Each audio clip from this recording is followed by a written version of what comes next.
నమస్కారం అండి. This is hash tag you.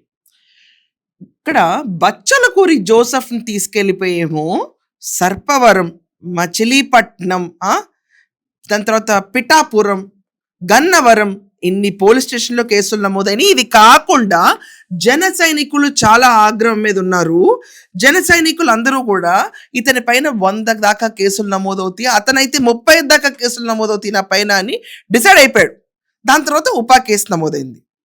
మరి అతను చేసిన తప్పు కంటే ఈక్వలెంట్గా, అంటే ఉపా కేసు హిడ్మా భావజాలాన్ని ఒక్క నిమిషం పక్కన పెట్టండి, ఈ హిందూ మత రాజకీయాలను పక్కన పెడితే అతని బ్యాకప్ ఉంది వైసీపీనే. ఈ బచ్చలకూడి జోసెఫ్ వెనకమాల ఉంది పక్కా వైసీపీ. అది మొత్తం తేటతెల్లమైపోయింది. రాష్ట్రం అంతా అందరికీ అర్థమైందండి. అర్థం కాలేదన్నారు అనుకోండి, మీకంటే ఎరిపప్పలు ఎవరు ఉండరు, అది అందరికీ తెలిసిన విషయమే. జస్ట్ ఏంటంటే బయటకి ఇంకా వీళ్ళకి ఇన్నేళ్ల శిక్ష, వీళ్ళకి ఇన్నేళ్ల శిక్ష అని ఇంకా ధృవీకరించాలి. కానీ మా ఆయన తప్పేమన్నాడు? మా ఆయన పవన్ కళ్యాణ్ అంటే తప్పేంటి, అది ప్రజాస్వామ్యం, నోటికొచ్చినట్టు మాట్లాడతాం అని చెప్పి మాట్లాడే దువ్వాడ పైన మాత్రం ఏదో రకంగా తప్పించుకుని తిరుగుతూ ఉంటాడు. కేవలం నోటీస్ ఇచ్చి పంపించేయాలంటే దువ్వాడని.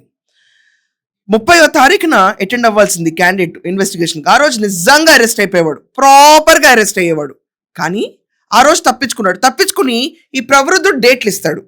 నాకు హార్ట్ బాగాలేదని చెప్పి నేను అక్కడి నుంచి టెక్కల నుంచి దొక్కితే అక్కడికి వెళ్ళి చేరాను, నా రాజా ఎక్కడ ఉన్నాడో నాకు తెలియదు. వీళ్ళందరూ కూర్చొని ఇంటర్వ్యూలు కూడా ఇచ్చేస్తూ ఉంటారు. I'm not talking anything bad about who he's interviewed them nor what they spoke about the content in that. But my concern is, ఇదే వ్యాఖ్యలు జోసెఫ్ చేసిన ఇతను చేశాడు. జోసెఫ్ ఏమన్నాడు? పవన్ కళ్యాణ్ నోట్లో ఎయిటర్, ఒకసారి ఆ వర్డ్ ఏంటి ఇక్కడ. ఒక ఇంట్లో ఒక మనిషి చనిపోతే సామాజిక బహిష్కరణ చేశారు మొత్తం మాల కులస్తుల్ని. పవన్ కళ్యాణ్ నోట్లో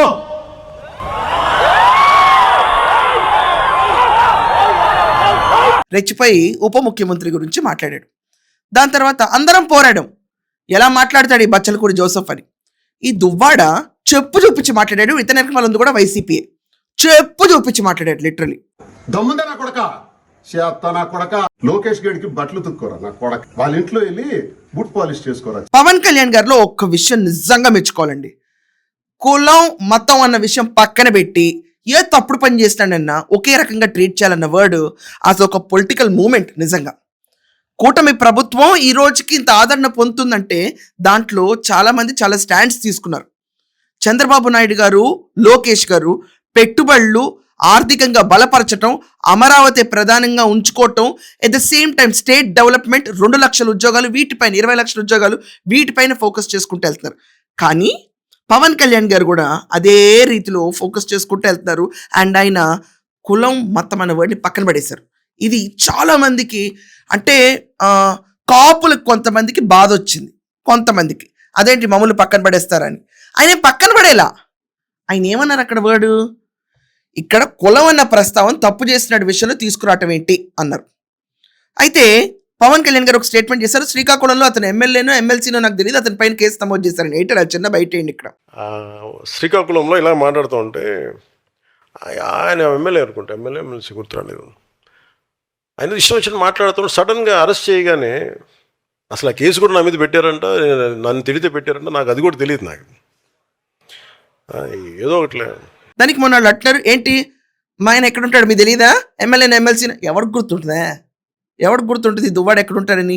ఈ దువ్వాడు ఈ పార్టీలో ఉండడం నాకే తెలియదు. వాళ్ళు తీసేసిన వాళ్ళు చంకలో దూరతాడు. ఇది దువ్వాడకున్న స్టాండర్డ్. ఈ దువ్వాడ పవన్ కళ్యాణ్ గారిని చెప్పు చూపించుకుని మాట్లాడాడు, లిటరల్లీ చెప్పు చూపించుకుని. ఇతనికి మాత్రం విశ్రాంతి సమయాలు ఇవ్వాలి, నాకు ప్రాథమిక హక్కు కాబట్టి నేను కోర్టుకు వెళ్తాను, కోర్టుకు వెళ్ళి నాకు వచ్చే ఆదేశాల మేరకు నన్ను అరెస్ట్ చేయకూడదు అన్న రీతిలో వాళ్ళకి వెసులుబాటు, హాయిగా టైం ఇస్తారు. ఎందుకు ఇవ్వాలండి, ఎందుకు ఇవ్వాలి? వీళ్ళు ఎమ్మెల్సీ, ఇతను నెక్స్ట్ టైం పోటీ చేస్తా అంటున్నాడు. ఇలా బూతులు మాట్లాడే వాళ్ళందరూ పోటీలు చేసి బయట మామూలుగా తిరిగితే ఈ ప్రభుత్వం పైన మర్యాద ఉంటుందా? అండ్ వీళ్ళకి ఓట్లు వేసి ఒకవేళ గెలిచారనుకోండి వీళ్ళు నెక్స్ట్ టైము, వీళ్ళ కాన్స్టిట్యుయెన్సీలో ఉన్న మనుషుల పరిస్థితి ఏంటి? ఫ్రాంక్లీ స్పీకింగ్, ఈ కపుల్ని చూస్తే మాత్రం నాకు పరమ చిరాకు వస్తుంది. ఏమన్నా అనుకోండి, నా పైన ఏ కేసులో వేసుకోండి, నాకు పర్లేదు, ఐఎమ్ ఓకే విత్ ఇట్. ఎందుకంటే లిటరలీ వాళ్ళు ఎలా కొట్టుకున్నారో అసలు వాణి గారే అసలు కంపారిజన్ లేదు దువ్వాడ ఫస్ట్ వైఫ్కి ఈ మాధురికి. అక్కడ వాళ్ళ పిల్లల ఎగ్జిస్టింగ్ అని ఉంటుండగానే కూర్చుని ఇక్కడ వీళ్ళిద్దరు సూసైడ్ డ్రామాలు నడిపి చిల్లర బ్యాచ్ నిజంగా బయటకు వచ్చింది. ఫోన్లో విన్నారు అందరూ. ఏమండి నేను గుద్దేశానండి, అయ్యా ఇలా చేసావేంటి, వాణి పైన దోసే అని కూడా అన్నాడు. ఏంటో నా చిన్న ముక్క ఆడియో అయ్యింది. ఏ వరి వరకు నువ్వు అక్కడ చెప్పు, దీన్ని ఏం చెప్తానంటే నేను కావాలనే సూసైడ్ చేసుకోవాలని చూశాను. ఆమె దువ్వాడు బాణి చేస్తున్నటువంటి అరాచకం 4 రోజులుగా చేస్తున్నటువంటి నేను చనిపోవాలని నేను గుర్తిస్తాను చెప్పాయి. ఒకటే మాట. ఆ దివ్యల చేసిన సూసైడ్ డ్రామా అప్పుడు ఎంత క్రూరంగా సొంత భార్య పైన నిందలేసే అని చెప్పి ఎవరో ఫ్రెండ్ రివెన్ రిలేషన్షిప్ అయిన మాధురికి చెప్పేస్తున్నాడు అప్పట్లోనే. సొంత కూతుళ్ళని ఇంట్లోంచి బయటకు గిట్టారు. ఇంకేమనంటే మా బాధలు మీకేం తెలుసు అంట. నీ బాధలు నీకు తెలియదు అన్నప్పుడు బయట ప్రెస్ ముందుకు ఏడవకూడదు. ఏడ్చిన తర్వాత ఇంత పబ్లిక్ న్యూసెన్స్ అందరూ మాట్లాడతారు. దాని తర్వాత ఎక్కడ చూసినా వీళ్ళు రభస, పరమ రభసగాళ్ళు. వీళ్ళని చూసి ఆదర్శంగా చాలా మంది చెడిపోతారు, ఫ్రాంక్గా చెడిపోతారు, నో డౌట్ అబౌట్ ఇట్. సరే, ఈ చెడిపోవటం అనేది సమాజం మీద సినిమాలు ఎంత దుష్ప్రభావం చూపిస్తే కొన్నిసార్లు ఇలాంటి జంట కూడా దుష్ప్రభావం చూపిస్తుంది. అందుకే వీళ్ళని బిగ్ బాస్లో ఎంట్రీ ఏంటి, వీళ్ళ గోల్ ఏంటి అని చెప్పి నేను గట్టిగా ఖండించాను. దానికి literally I mean like thanks to all my subscribers. నిజంగా ఒక 4-5 lakh వ్యూస్ తీసుకెళ్లారు. అంటే నాకు అప్పుడు అనిపించింది, okay they many people with me on the same stand, I could really correlate with that. కానీ ఇక్కడ నాకు అర్థం కాదు ఏంటంటే ఇదే ఆగ్రహం జన సైనికులకు దువ్వాడి పైన ఉంది. అతని పైన ఎందుకు ఫోకస్ చేయరు? అతను ఎక్కడ తగ్గడు. ఆ నిర్లక్ష్య ధోరణి టోన్ డౌన్ కూడా ఉండదు. కనీసం I take back my words ఉండవు. ప్రశ్నించడం వేరు, వెకిలి వేషాలు వేయటం వేరు.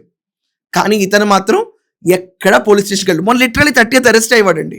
Literally 30th arrest అయ్యేవాడే.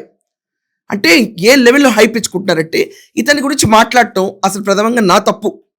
కానీ కార్యకర్తలు ఏం ఆశిస్తున్నారన్న విషయం కూడా ఖచ్చితంగా జనసైనికులు కూడా తెలవాలి, క్యాడర్ తెలియాలని ఈ వీడియో చేస్తాను.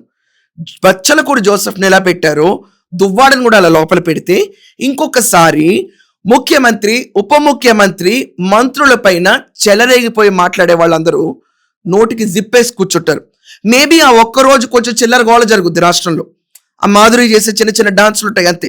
వాటిని తొక్కేయడం నిమిషం పని, లిటరలీ నిమిషం పని. పోలీసులు సీరియస్ అయితే లాస్ట్ టైం లాగా చిల్లర గోళ్ళు వేస్తూ ఉంటారు. ఇలాంటివి ఒక్క గంట ఇష్యూ గురించి ఒక సీరియస్ యాక్షన్ ఆపడం మాత్రం సబబు కాదు. సో ఏమంటారు మీరందరూ? జోసెఫ్ని లోపల పెట్టినప్పుడు అతనిపై నన్ను కేసులు వేసి బెయిల్ దాకా పరిగెట్టినట్టు ఆఖరికి నాగార్జున యాదవ్ రేవంత్ రెడ్డి గారిని జొమాటో స్విగ్గీ బాయ్ అని చెప్పి ఇంగ్లీష్ కూడా రాదని చేసిన వ్యాఖ్యలకి 12 రోజులు రిమాండ్లో వచ్చారు. ఇక్కడ ఇతనేమంత పెద్ద గొప్ప, ఒక్కసారి ఎమ్మెల్సీ రెచ్చిపోతా ఉంటాడంతే. జస్ట్ ఫోకస్ చేస్తే జన సైనికులకి it's a matter of time పెద్ద గుణపాఠం అవుతుంది. దీని గురించి కొంచెం ఆలోచించాలని నేను విజ్ఞప్తి చేస్తూ I'm closing my show. That's all for now. Thank you.